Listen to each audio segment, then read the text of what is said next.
Hello and welcome to the Droid and Dragon Cantina, a podcast highlighting independent science fiction and fantasy authors.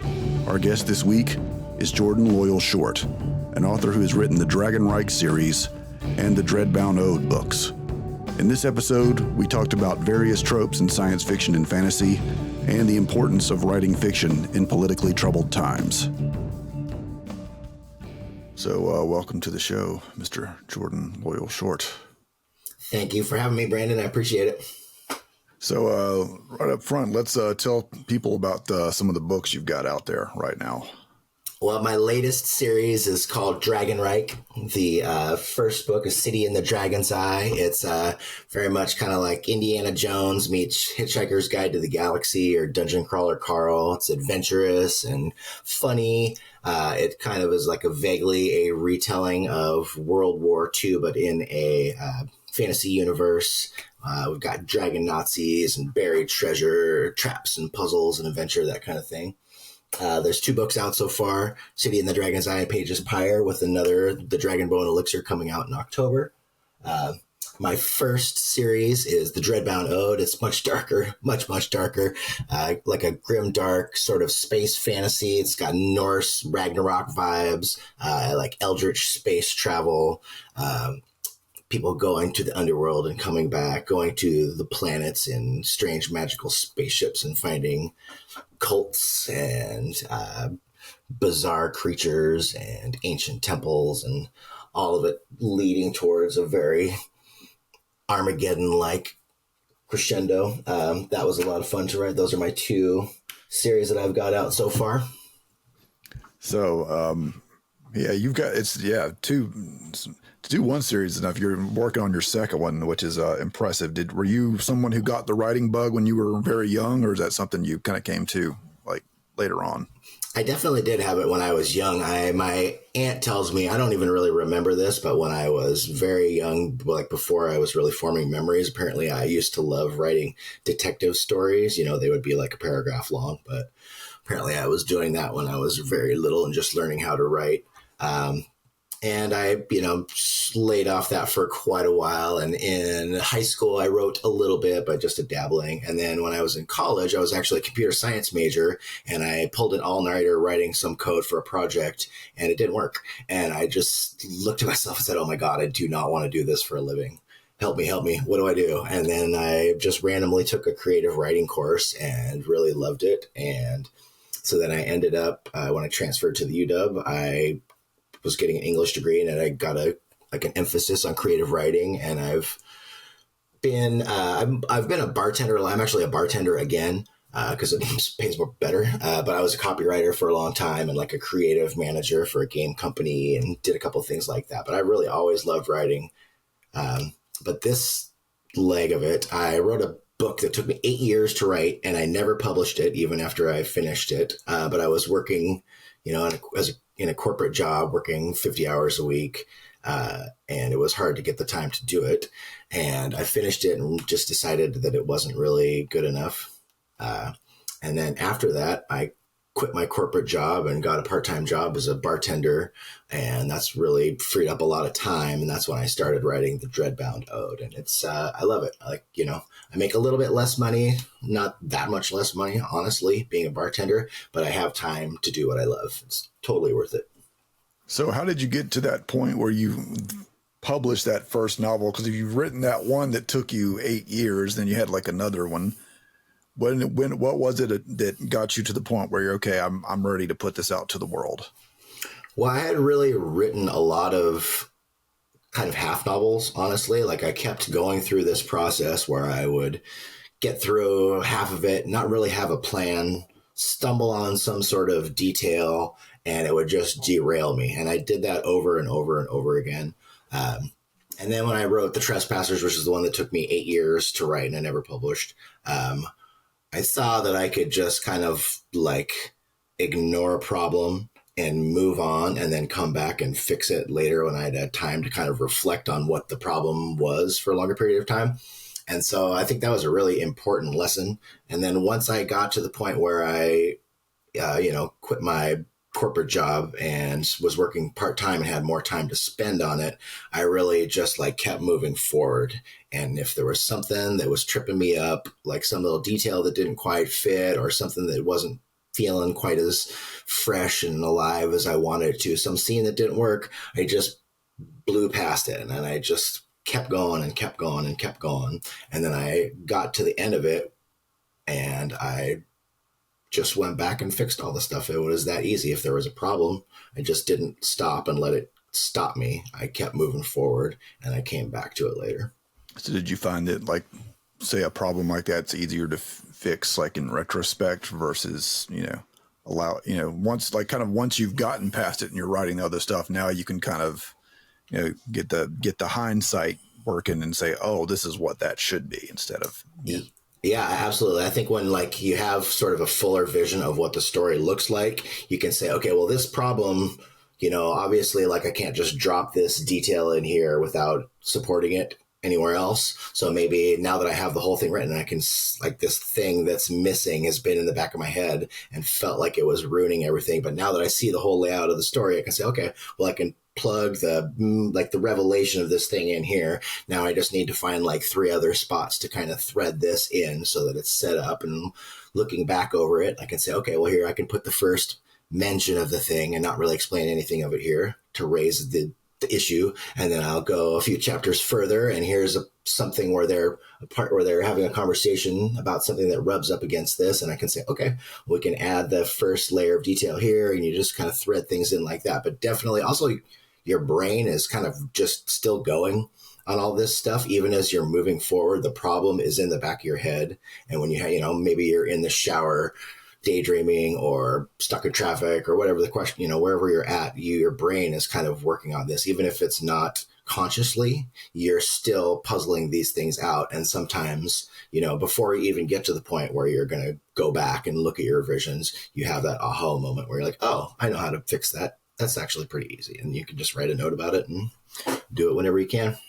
So are you I found that with science fiction and fantasy authors, there's like the 2 chief models, like the plotter and the pantsers. But I feel like after talking to a few people, it seems like there's always a little bit of both going on with the science fiction and fantasy. Obviously you have to have you've got to plan out the world to a certain extent. So you kind of know where your characters, kind of what realm or what, type of space they're occupying. But there's a lot of people, it sounds like you were willing to kind of pant your way through it. So you didn't get caught up on like a certain detail or something that, sometimes that could be like a big hang up for people. Yeah, I've gone all over the place with that, actually.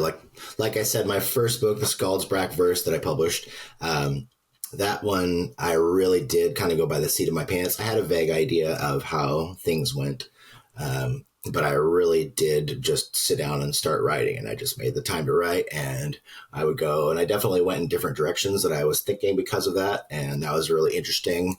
And then I tried to do that again on the sequel to that, which is called The Weeping Sigil. And I did that during NaNoWriMo, which for anyone who's not familiar, was like National Novel Writing Month. Doesn't exist anymore, but it was a thing where you'd basically try to write 50,000 words of a book in 1 month, which is a lot. Oh my God. So I sat down and just kind of poured my heart out and tried to do that and race through it. And I was so rushed and so unplanned that it went the other way. I got to the end of it and I was like, this is just a disaster. And so I actually basically rewrote the whole book because I read it and it just felt really dry and I don't know, it just didn't have the life that it had. So I rewrote it, and now rewriting it the second time really, really paid off. I really love that book. And so after that, then I overcorrected the other direction. I'm like, okay, well, now I tried to wing it. And it really blew up in my face last time. So this time I'm going to plan everything out. And that worked pretty well for Travels in the Dark, which is the final book in that trilogy.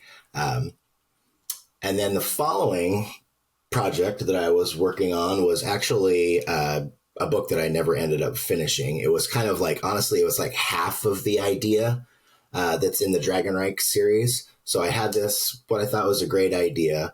And I planned it out meticulously. I wrote a very detailed outline for the entire book, like spent a lot of time working on this outline. And it was just too buttoned down. Like I didn't feel like I had the latitude to really make things come to life. There were a bunch of opportunities where I felt like, oh, this character could kind of step out of the box I put them in and do this thing, which might be interesting. And then I would be like, no, but that creates these complications that don't fit with the outline you've created. So I felt stifled, and I wrote maybe 100 pages of that story. And I looked at it and I was like, this just doesn't feel good enough. And so I scratched that, and I'm glad that I did, because when I went back to the drawing board, I looked at this idea that I had for that book that I was working on. And I said, well, I've had this other idea kind of floating around in my head for a long time too. I wonder if I can put these together. And I ended up kind of joining the two ideas together. And that ended up being the basis for the Dragon Reich series, which I think is a much better story than what I was working on. So what inspired that? Like what, you said, like, I'm going to take Indiana Jones and put it in this kind of like medieval setting with dragons. It really came from, one of the base premises of this story world is the magic system is. So in the beginning of time, there were supernatural creatures like dragons and demons and angels and seers, etc. And these supernatural creatures kind of like collected all the chaotic magic that was in the universe, and they sealed it into what are called wells that are just like reservoirs of magical energy. And now the connection to those particular wells is passed down through bloodlines. So specifically, the main character of the book, Victor, can draw magic from the dragon well. Well, one of the problems is if you draw too much magic, you get what's called tumor. And the tumor is like a cancerous growth that starts slowly metamorphosizing your flesh into that of like a supernatural creature, like the well that you're drawing for. So from a dragon well, it starts slowly turning you into a dragon. If you drew from the Jotun well, it would start turning you into a giant. If you drew from the demon well, it would start turning you into a demon. And that's really where the idea, the spark really, what it got me excited about this came from. It was that idea that he was drawing from the dragon well, and it was slowly and malignantly. It's not a pretty thing. You don't want to be turned into a dragon. It's not going to be cool. It's going to be, a sickness that's going to make you crazy and make you die eventually. And I paired that with the idea of kind of the rise of fascism in this world, because it's in a way a retelling of World War II. So there are kind of like dragon Nazis, basically. They're, Oh yeah, when you use the word Reich, you're barking up a very particular tree. Yes, it is very intentionally drawing on those historical parallels. There's this group of dragon supremacists who believe that the dragon well is superior to all. And they, after Victor gets this tumor, he's searching for a cure. Well, these dragon supremacists don't want to cure people. They think, there's a way that we can actually turn people into dragons where they will get this metamorphosis, but they won't sicken and die. They will actually turn into dragons, and they'll be like the master race. And so on one side, you have these dragon Nazis who want to give people this cancer. And then on the other side, you have this man who's been infected with this and wants a cure. And, they're racing to the same buried treasure that has the power to, cure or spread this plague of tumors. And that's kind of the basis for the story. And that was really what I got excited about. Mm. So obviously you mentioned Indiana Jones as being kind of an inspiration for that. Like, what are some of the other, books and or movies or, that kind of influenced your style?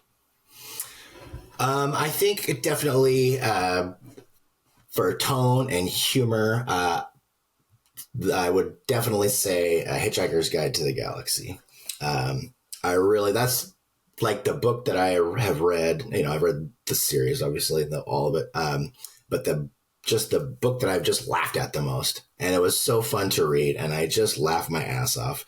It's not often, even a book that's amusing and funny, you can be reading it, and it's not that often that you're just laughing out loud. And I loved that, and I just wanted to do that. And it was so different. My first series was very dark, like very, very dark. And I just wanted to do something different and more refreshing. And at a time, I think, when the world is going through really intense struggles, and sometimes it's very heavy to be a person on this earth when things are changing in such a way that feels very dark, and you want something amusing and uplifting. And I wanted to be writing that also. And so I decided that I wanted to write something that was like Hitchhiker's the Guide to the Galaxy, or like Dungeon Crawler Carl is a more recent series that I think a lot of people may have read. That's really just like kind of, interesting, kooky characters and little amusing humor. And I just wanted to find that recipe that made this theme of like the rise of fascism and all these really dark, heavy things like white supremacy. I wanted to engage with that, but I also wanted to write a book that could kind of lift people out of like that feeling of, oh God, like, is this ever going to end? Like, when do we stop dealing with this? And how do we keep going? And I wanted them to have something fun. And so it was fun. It was fun to write. It was really fun to write. Yeah, well, I mean, one of the things I've always appreciated about, science fiction and fantasy is it's those genres, they allow you sometimes to tackle, socio-political topics in a way that's, you can kind of really get deep into the, to the waters or into the weeds. And it allows you to kind of like tackle subjects that like you might not be able to do if, outside of a genre. Or sometimes when you can bring in those like kind of extra metaphors or knights or dragons or elves or whatever, like sometimes you can maybe get the point across to people who might not be receptive to it otherwise. Yeah, I think that's really true.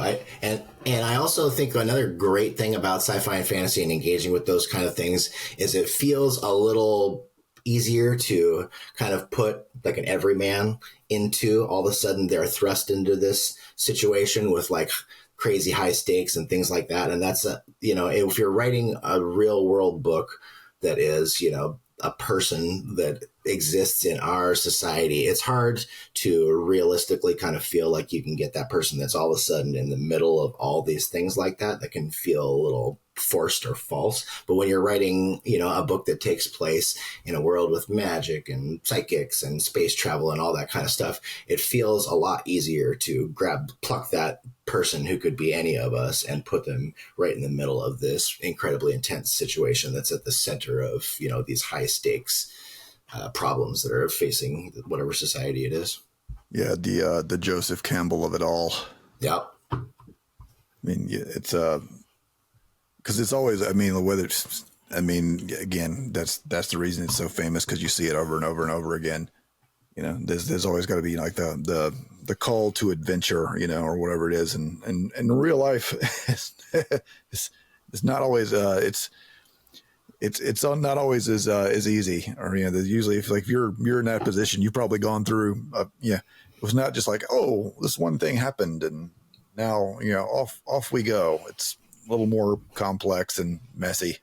Yeah. And in the real world, a lot of us are in our little hobbit holes, and we have these comfortable lives, and it's hard to see ourselves stepping outside of that into real danger. And it's easier to see, I think, people, from these fantastic worlds, forced out of their little bubbles. And hopefully that will encourage people to take little baby steps, at least, out of their comfort zones and to engage with these problems. Yeah. But on the other hand, it's like these science fiction novels or fantasy novels and movies, that's kind of like what gets people in the mindset when they see this stuff happening. They're like, oh, wait, y'all know what this looks like. Recently, a lot of it's funny, like a lot of the, because now, Andor, right about now, about the time we're recording this, Andor is, started season 2. And, you start seeing a lot of the memes where it's like the people trying to defend the Empire online, and you see, and then of course you see it in the show, and it's just like it's like eerily parallel to like, oh no, we're just doing such and such and such. It's, well, no, but you're disappearing people, and these two things look exactly the same. I don't know. Right. If you change the names, and all of a sudden. Yeah, I mean, but it's like that. But that's again what I love about science fiction and fantasy is like you're already kind of priming people to like, okay, here are the warning signs. There may not be dragons, there may not be spaceships, but when you see a leader starting to do A, B, and C, it's time to prick your ears up and kind of keep your eyes out. Yes, please. Yeah. So, like again, so what part of the country are you in again? I'm in Washington State. So I get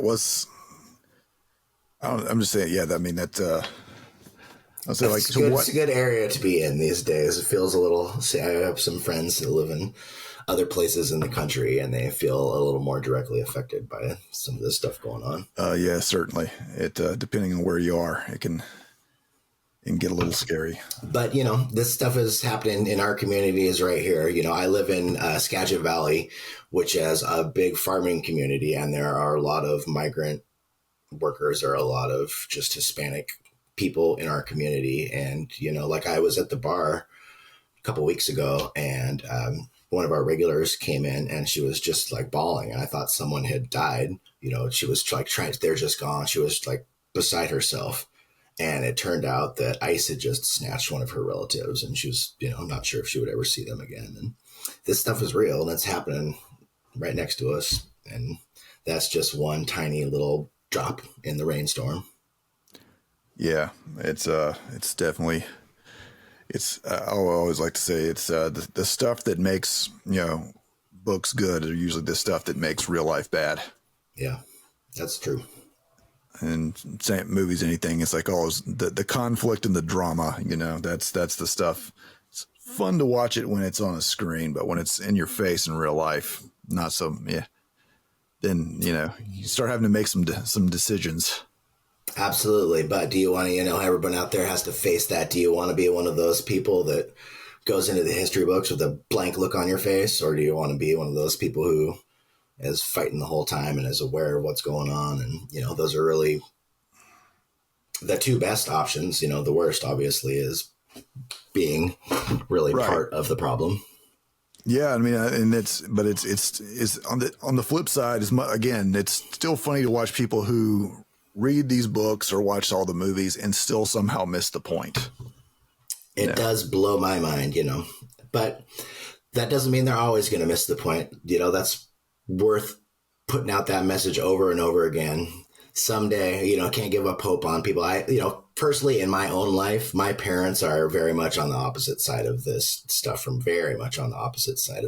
me. And it is really, really hard to communicate with them because they have a bad habit of always bringing this stuff up. So you can't just talk to them and ignore this stuff. It's just there. It's always there. It's always coming up. And we're always going back and forth on it. And I want to give up on my parents. I want to just put them out of my life and just be like, stop. You're always like hitting me with this. And I can't. I love them. And I know that it's very unlikely that I'm ever going to be able to reach them, but it doesn't mean that I'm ever going to stop trying to reach them because it's worth it. It's worth it to keep putting yourself out there. It's worth it to keep arguing. It's worth it to keep, bringing this stuff up because it matters and it makes a difference in people's lives. It makes a difference in our society. And it's not always fun, but hey, like you said, the stuff that's really exciting and compelling in stories is not always super fun to deal with in real life, but that doesn't mean that it's like the stakes aren't real and we got to do it or die, Yeah. I mean, I'm here in Atlanta, I'm, here in the heart of the deep South, so it's, and I mean, even just the changes I've seen in my lifetime, obviously there's still a lot of work to be done, but I mean, even like even hearing stories from like my father who, he was our school, like the school, cause I went to the same high school he did. Like it was one of the first to desegregate.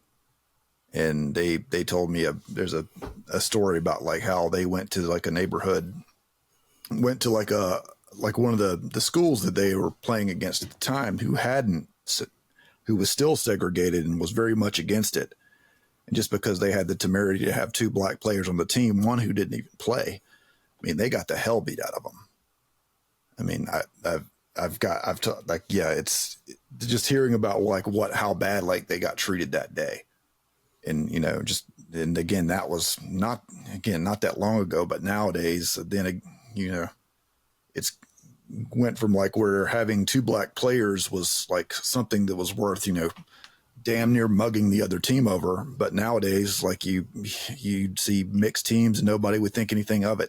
Mm-hmm. Again, not to say that these areas are, perfect, but still, like you can get the change if you're willing to keep, fighting the good fight. So, yeah. And there's plenty more examples around it. I'm sure even, So. No doubt, and plenty more work to do on that front, I'm sure. Oh, 100%.